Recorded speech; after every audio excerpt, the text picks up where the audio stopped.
Now let us discuss the physical properties of aldehyde and ketones. In this, we will discuss about some solubility and boiling point of aldehydes and ketones. तो सबसे पहले हम जो discuss कर रहे हैं वो ये है कि जो कार्बोनिल ग्रुप होता है that is polar in nature due to difference in electronegativity of the due to carbon and oxygen. अब पता है कि दोनों कार्बन और ऑक्सीजन के बीच में इलेक्ट्रोनेगेटिविटी डिफरेंस है, तो जो कार्बोनिल ग्रुप है उसमें हमेशा पोलैरिटी जनरेट होगी बिकॉज ऑक्सीजन की इलेक्ट्रोनेगेटिविटी अलग है दैट इज हायर और कार्बन की इलेक्ट्रोनेगेटिविटी अलग है।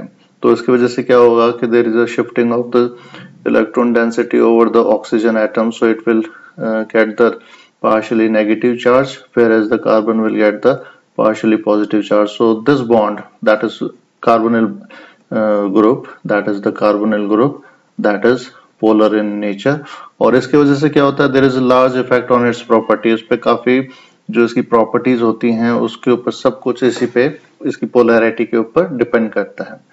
Now first of all we will discuss about the solubility of aldehyde and ketones in water।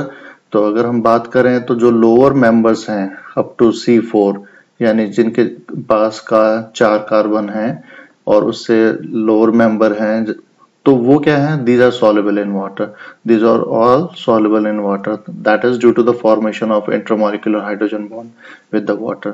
देखो यहाँ पर क्या है, this is the water molecule and this is acetaldehyde is present, तो इनके बीच में क्या है, there is the hydrogen bond between the water molecule and the aldehyde। तो ये क्या है, हमारे यहाँ पर एक हाइड्रोजन बॉन्डिंग फॉर्मेशन हो रहा है इसके बीच में। तो अगर हाइड्रोजन बॉन्डिंग फॉर्मेशन हो रहा है वाटर के साथ तो that is easily soluble in water. ऐसा ही अगर कीटोन्स की बारे में बात करें हम तो कीटोन्स के अंदर भी because there is a polarity, क्योंकि जो कार्बोनिल ग्रुप है वो हमेशा पोलर है तो यहाँ पर पॉजिटिव नेगेटिव चार्ज होगा and this will be the positive charge. तो यहाँ पर जो वाटर मॉलिक्यूल है तो यहाँ पर भी क्या है, ये this is oxygen is negatively charged and the hydrogen is the positively charged. So what is that? That is the hydrogen bonding between this oxygen and hydrogen. So अगर हम बात करते हैं solubility की तो जितने भी lower members हैं these are soluble in water, that is due to the intermolecular hydrogen bonding with water। लेकिन जैसे जैसे अगर हम हायर मेंबर की तरफ जाते हैं तो इनकी जो सॉल्युबिलिटी है वो धीरे धीरे वाटर में कम हो जाती है और जो हायर मेंबर्स हैं वो these are mostly insoluble in water. और वो किसके अंदर सॉल्युबल होंगे, जो हायर मेंबर्स हैं these are soluble in ether, benzene and the methanol. जो भी ऑर्गेनिक सॉल्वेंट्स होते हैं किसके अंदर होते हैं, वो सारे ऑर्गेनिक सॉल्वेंट्स के अंदर सॉल्युबल होंगे। तो ऑर्गेनिक सॉल्युबल में ईथर, बेंजीन या मिथनॉल ये सब इसके अंदर आते हैं। अब हमारा जो क्वेश्चन है वो ये है कि जो हायर मेंबर्स हैं वो क्यों नहीं सॉल्युबल होते हैं, क्योंकि higher members are not soluble in water because जैसे जैसे कार्बन बढ़ते जाएंगे वैसे यानी एल्काइल ग्रुप जैसे जैसे उनका साइज बढ़ता जाएगा तो उससे क्या होगा, बिकॉज एल्काइल ग्रुप क्या है, suppose alkyl group means suppose R is there, तो एल्काइल ग्रुप अगर बढ़ेगा तो एल्काइल ग्रुप क्या है, these are non polar part, these are non-polar part and first thing these are non-polar and non-polar are insoluble in water and another thing that creates the steric hindrance। वो क्या करेंगे, steric hindrance एक create करेंगे जिसकी वजह से क्या होगा, steric hindrance से वजह से क्या होगा कि जो कार्बोनिल ग्रुप है जो C डबल बॉन्ड O है उसका जो इंटरमोलिकुलर हाइड्रोजन बॉन्डिंग का जो बनने के चांसेस होंगे दैट विल वेरी लेस, वो बॉल धीरे धीरे कम होते जाएंगे जैसे जैसे स्टेरिक हिंड्रेंस बढ़ेगा। एंड मेन रीजन इज कि जो एल्काइल ग्रुप जैसे जैसे बढ़ता जाएगा वो क्या है, वो है नॉन पोलर पार्ट। तो non polar part are always insoluble in water, इसलिए हायर एल्डिहाइड हो या हायर कीटोन हो जिसके कार्बन 4 से ज्यादा हैं वो इजिली ऑर्गेनिक सॉल्वेंट्स के अंदर सॉल्युबल होंगे बिकॉज वहां पर क्या होगा कि जो नॉन पोलर पार्ट है दैट इज मोर डोमिनेटिंग, तो वहां पर वो इजिली बेंजीन हो या ईथर हो या मिथनॉल हो, तो जो भी ऑर्गेनिक सॉल्वेंट्स होंगे उसके अंदर हायर मेंबर सॉल्युबल होंगे, लेकिन जो सॉल्युबिलिटी है वो लोअर मेंबर्स की पानी के अंदर है, वाटर के अंदर इजिली मिक्सेबल है। तो लोअर एल्डिहाइड या कीटोन्स हैं दैट कैन इजिली मिक्स्ड और soluble in water. Now next physical property we have to discuss is the boiling point. अगर हम boiling point के बारे में बात करें तो यहाँ पर हमारे पास दो क्वेश्चंस हैं। पहला क्वेश्चन ये है कि why the aldehyde and ketones have higher boiling point than the non-polar hydrocarbons. First question is this कि aldehyde और ketones अगर हम बात करते हैं तो वो non-polar hydrocarbons से उनका जो boiling point है वो क्यों ज्यादा है। या अगर हम दूसरा क्वेश्चन ये देखें कि जो boiling point of aldehyde and ketones है these are lower than those of alcohols या acids of approx equal molecular weight. तो अगर हम कंपेयर करें एल्डिहाइड और कीटोन्स को तो ये देखा गया है कि जो एल्डिहाइड और कीटोन्स का जो बॉइलिंग पॉइंट है वो हमेशा हायर है as compare to non polar hydrocarbons of the same approx equal molecular wait.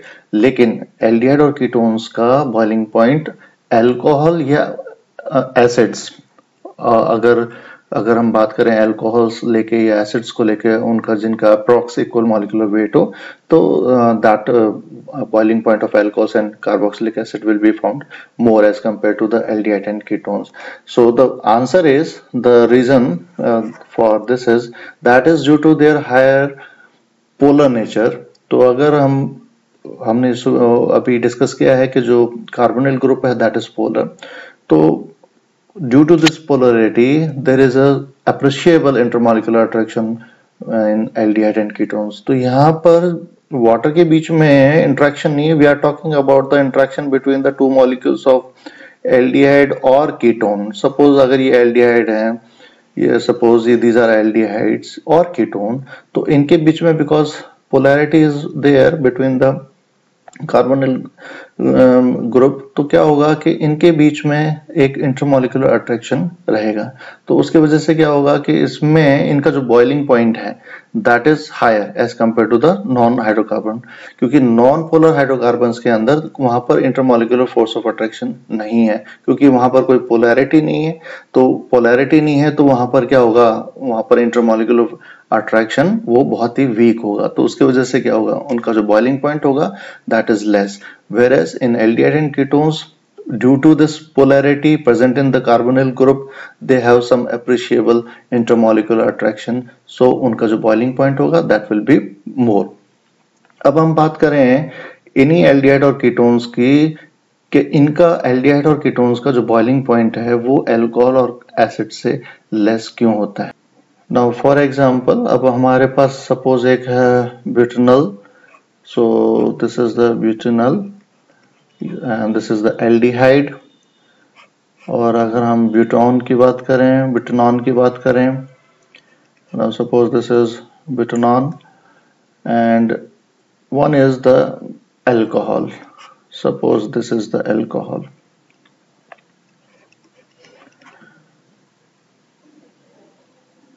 Suppose this is the alcohol, this is 1, 2, 3 and 4, so it is butanol, and this is 1, 2, 3 and 4, this is butanol and this is 1, 2, 3 and 4. तो हमारे पास ये चार हैं जिनका अगर हम butanol या butanol की बात करें तो उनका जो मॉलिक्यूलर मास है दैट इज सेम और it is also approx that is 74. So this is the alcohol, ये अल्कोहल है हमारे पास because it has the OH group is present, so it is alcohol is there, and these are the aldehyde and this is the ketone. और अगर हम इनका boiling point अगर check करें तो एल्डिहाइड यानी बुटानॉल का boiling point is 76, whereas the for the ketone यानी बुटानॉल का है 80, और अगर अल्कोहल की बात करें तो it is much higher than that of aldehyde and ketones. तो ऐसा क्या है इसके अंदर कि इसका जो बॉइलिंग पॉइंट है that is much higher because यहाँ पर क्या है कि जो अल्कोहल्स है वहां पर effective hydrogen bonding is present. तो अल्कोहल्स के अंदर क्या होता है, वहां पर स्ट्रॉन्गर हाइड्रोजन बॉन्डिंग होगी, वहां पर stronger hydrogen bonding is present. अगर स्ट्रॉन्गर हाइड्रोजन बॉन्डिंग है तो हमें ये भी पता है कि अगर hydrogen bonding that is directly proportional to the boiling point। अगर हाइड्रोजन बॉन्डिंग स्ट्रॉन्ग है तो बॉइलिंग पॉइंट क्या होगा, that will be always increase और बढ़ेगा यानी ज्यादा होगा। तो यहाँ लेकिन ब्यूटेनॉल या ब्यूटेनॉन के अंदर क्या है, इसके अंदर there is no effective hydrogen bonding. यहाँ पर क्या है, इन दोनों के अंदर effective hydrogen bonding, appreciable hydrogen bonding नहीं है। जबकि अल्कोहल्स के अंदर उनके आपस में जो इंटरमॉलिक्यूलर हाइड्रोजन बॉन्डिंग है वो बहुत स्ट्रांग होती है। तो अगर जहां पर भी हाइड्रोजन बॉन्डिंग स्ट्रांग है, if the hydrogen bonding is more, तो ऑब्वियसली जो बॉइलिंग पॉइंट होगा दैट इज मच हायर। लेकिन यहाँ पर क्या है, इनका hydrogen bonding appreciable, there is no effective hydrogen bonding between aldehyde and ketones molecules as compared to the alcohols and acids। तो acids के अंदर भी आपस में intermolecular force of hydrogen bonding is present, so that's why the boiling point of alcohol or acids is more than that of aldehydes and ketones।